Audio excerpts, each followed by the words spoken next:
I wanted to do a quick video to talk to you guys about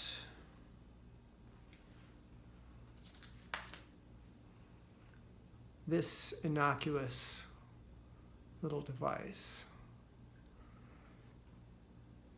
And you're probably wondering what this is. What it is a bearing spacer.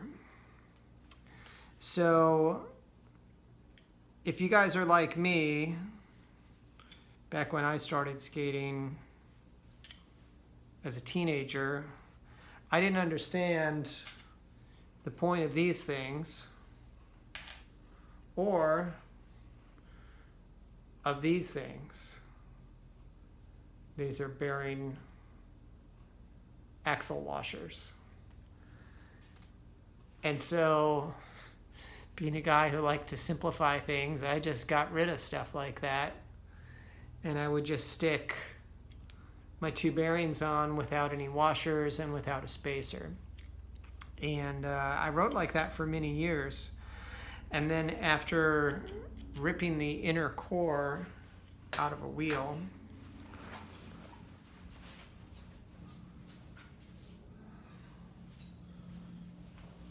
just to show you here, the inner core is this area in the middle that surrounds the hole, but is not the wheel.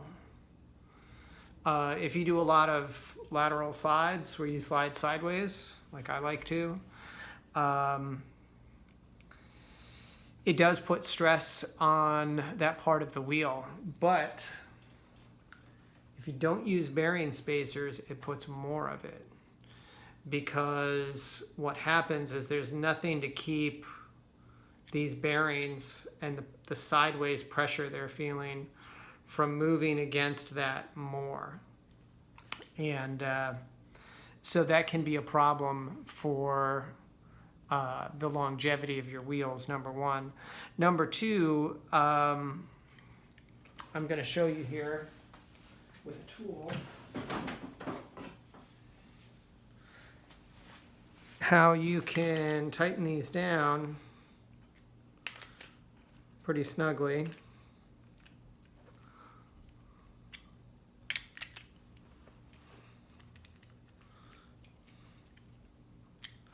Okay, so these are cranked down all the way, and my bearings have logos on them, so you can see they still spin freely. But what happens is, because of these, your axle washers, and because of your bearing spacer, you have everything on your axle that rotates connected as a single unit. So you have the truck, the washer, which presses against the truck and presses against the inner race. The inner race being this inner ring on your bearing. That's the inner race, as opposed to the outer race out here. So you have the inside of the axle pressing against the washer, pressing against the inner race, pressing against the bearing spacer, pressing against the other inner race, pressing against the washer, which presses against the nut. And when the nut is locked down snugly, all of these things are forced to rotate. Actually, let me rephrase that. When you have it locked down with the nut, the only thing that rotates, or should rotate primarily, is the bearing. Why is that important? I mean, as long as you roll, what difference, right? That's what I used to think. But the difference is, if you don't have this system locking your inner races together and forcing the bearing to rotate around them, what can happen is the inner race itself can rotate around the axle.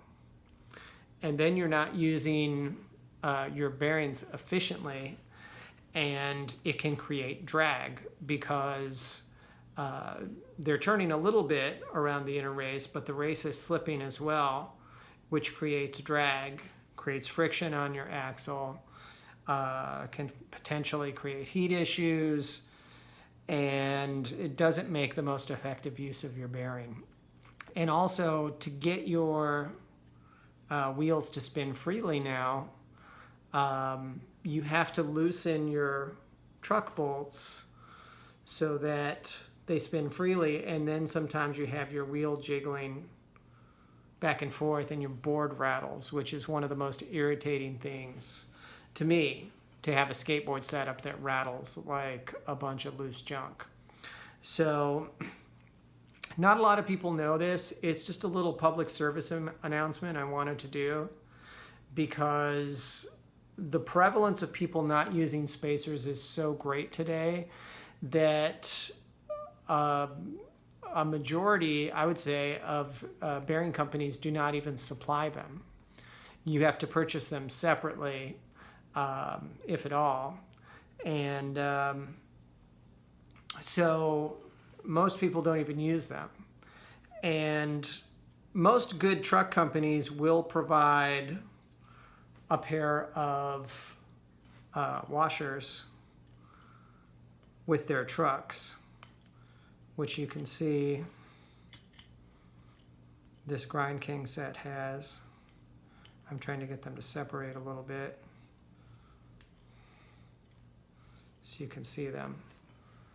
See, these Grind Kings came with a pair of washers on each side, but with the exception of, this is a Bronson Speedco set that came with spacers and washers, incidentally, extra ones.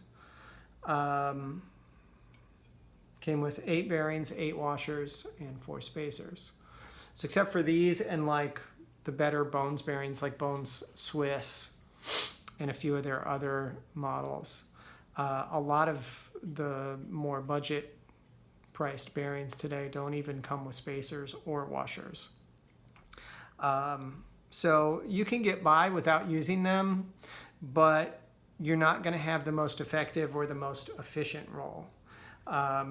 And the other thing that this does is it not only forces your bearings to rotate as a bearing, but it lets you know when it's time for them to be cleaned, because they'll start to slow down or get seized up. And then you know you need to kind of take them apart and clean them. I like to use just regular rubbing alcohol with the, I got the Bones bearing wash system, the little jar. You put them on a stick and put regular rubbing alcohol in there. It's a perfectly good solvent. There's other things you can use.